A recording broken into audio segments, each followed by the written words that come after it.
نمرود کی بیٹی کا ایمان لانا۔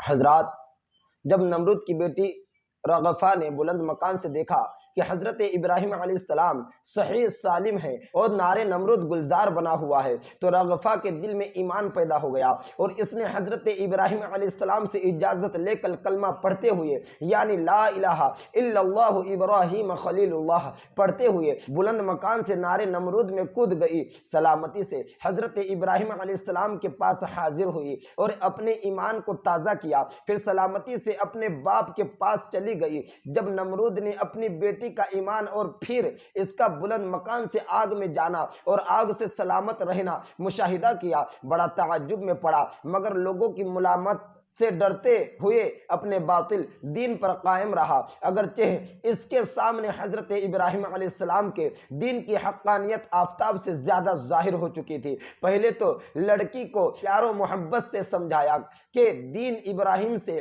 پھر جائے، مگر نیک بیٹی اپنے سچے دین سے نہ پھری، تو اب اس کو طرح طرح کی تکلیف پہنچانے کا ارادہ کیا اور اس کے ہاتھوں اور پیروں کو باندھ کر سخت دھوپ میں گرم ریت پر لٹا دیا۔ ادھر دریائے رحمت جوش میں آیا، اللہ تعالیٰ کے حکم سے حضرت جبرائیل علیہ السلام نے رغفہ کو اس کے ظالم باپ نمرود مردود کے ظلم سے چھوڑا کر حضرت ابراہیم خلیل اللہ علیہ السلام کے پاس لے آئے۔ کچھ مدت کے بعد حضرت ابراہیم علیہ السلام نے اس کا نکاح اپنے بیٹے مدین کے ساتھ کر دیا۔ اللہ تعالیٰ نے اس سعادت مند لڑکی سے 20 فرزند پیدا فرمائے جو سب کے سب مسند نبوت پر فائز ہوئے۔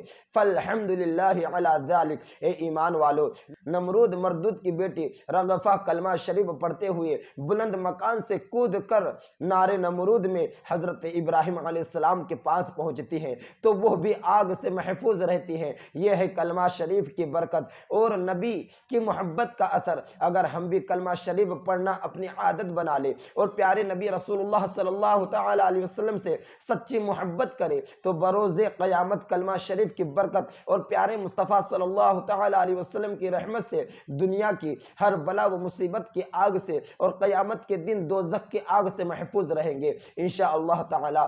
نبی کے دشمن کا برا انجام۔ نمرود مردود بڑا ظالم و سفاک بادشاہ تھا، اپنے کو خدا کہلواتا تھا، اس کا سجدہ کیا جاتا تھا۔ اللہ تعالیٰ کی گرفت بہت مضبوط ہے، اللہ تعالیٰ ظالموں اور سرکشوں کو ڈھیل دیتا ہے اور وہ اس چھوٹ اور ڈھیل کو اپنی کامیابی سمجھتے ہیں، اور جب ظلم و گناہ حد سے زیادہ بڑھ جاتے ہیں تو اللہ تعالیٰ کا عذاب آ کر رہتا ہے۔ ایک روایت کے مطابق نمرود کی عمر 1000 سال سے زیادہ تھی اور 300 سال تک بیمار نہ پڑا تھا۔ اس نے سمجھ لیا کہ اگر میں بندہ ہوتا تو ضرور بیمار ہوتا۔ اس کے سرکش اور ظالم ہونے کے بہت سے اسباب تھے، ایک وجہ یہ بھی تھی جو وہ بیمار نہیں ہوتا تھا، اللہ تعالیٰ کا شکر ادا کرنے کی بجائے خود کو خدا کہلوانے لگا اور جھوٹا خدا بن بیٹھا۔ اللہ تعالیٰ نے اس کی جھوٹی خدائی کا بھانڈا پھوڑنے کے لیے ایک لنگڑے مچھر کو بھیجا جو اس کے ناک کے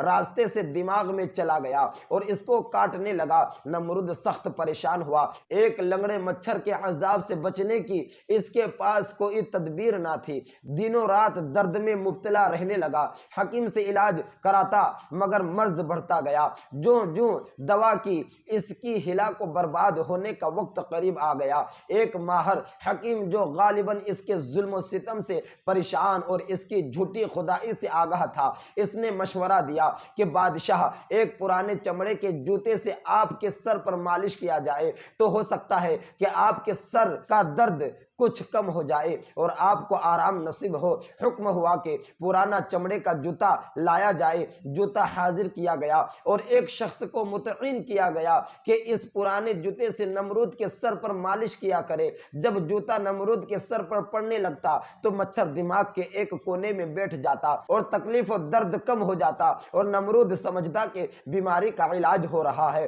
پھر مچھر دماغ میں کاٹتا، پھر جوتے سے اس کے سر کو پیٹا جاتا، پھر درد درد کم ہو جاتا۔ اسی طرح جوتا سر پر پڑتا رہا یہاں تک کہ سر پھٹ گیا اور دماغ باہر آ گیا، اور اللہ تعالیٰ کے نبی حضرت ابراہیم علیہ السلام کا دشمن اور جھوٹا خدا نمرود ذلت و رسوائی کے ساتھ تڑپ تڑپ کر مر گیا۔